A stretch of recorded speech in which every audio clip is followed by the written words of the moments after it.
হাফিজুর রহমান রে কত গালি দাও, কিন্তু কলিজাটা দিয়ে বলতেছি বাবা রাগ করিস না, আসলেই তো আমি গালি পাওয়ার যোগ্য রে বাবা। আমি যদি গালি পাওয়ার যোগ্য না হইতাম আমার তো গালি দিতি না। আমি আসলেই তো একটা অযোগ্য বান্দা। এই চেয়ারে বসার মতো আল্লাহর কসম আমার মধ্যে কোনো ইলমের গন্ধ নাই, আমলের কোনো গন্ধ নাই। মাঝে মাঝে একা একা ভাবি যে আল্লাহ আবার এই চেয়ারে কেন বসাইছে। এক সাগর পাড়ি দিয়ে এখানে আসছি, আমি আর এক সাগর পাড়ের সন্তান রে বাবা। এই মানুষগুলো কেন আসছে তাও আমি বুঝি না, অথচ আমার কথায় কোনো কিছুই নাই, আমার ইলম নাই, আমল নাই, কেন আসছে তাও জানি না।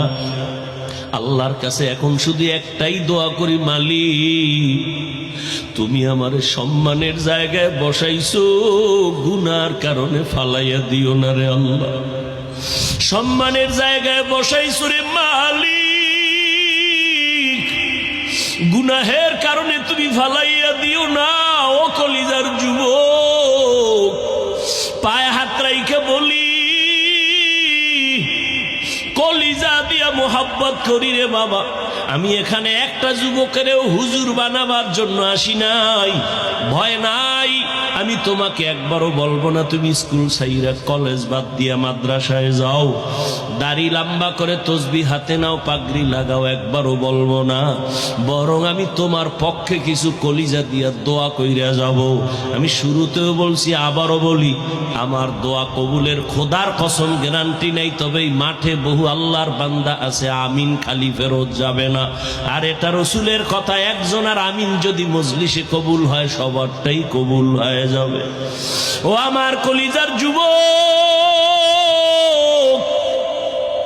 ভালো করে স্মরণ রাখিস, আমার আল্লাহ কত দয়ার মালিক। ও আল্লাহর গোলাম, ওই আল্লাহর বান্দি জীবন ভর গুনাহ করিয়া ওড়না মাথায় নিয়ে চলে। ও যুবক, মুজার সাথে ওড়নার একটা মাথা গিরে লাগায় পানি উঠাইছে, মুজার মধ্যে পানি লইয়া দৌড়াইয়া কুকুরের পান করাইয়া দিছে। নবীজি সাহাবাদের সামনে এই ঘটনা বয়ান করতেছেন। হাদিস, নবী বলেন, সাহাবায়ে কেরাম জাননি এই মহিলা জাহান্নামী, ওড়নার ওই মুজার সাথে বেঁধে পানি উঠায় কুকুরের যখন পান করাইল, কুকুরটা প্রাণ ঠান্ডা হয়ে আস্তে ঘুমায়া গেছে। আল্লাহর নবী কয়, ওই মহিলা পানি পান করানো মাত্র কেমন যেন একটা গায়েবী আওয়াজ আসতেছে।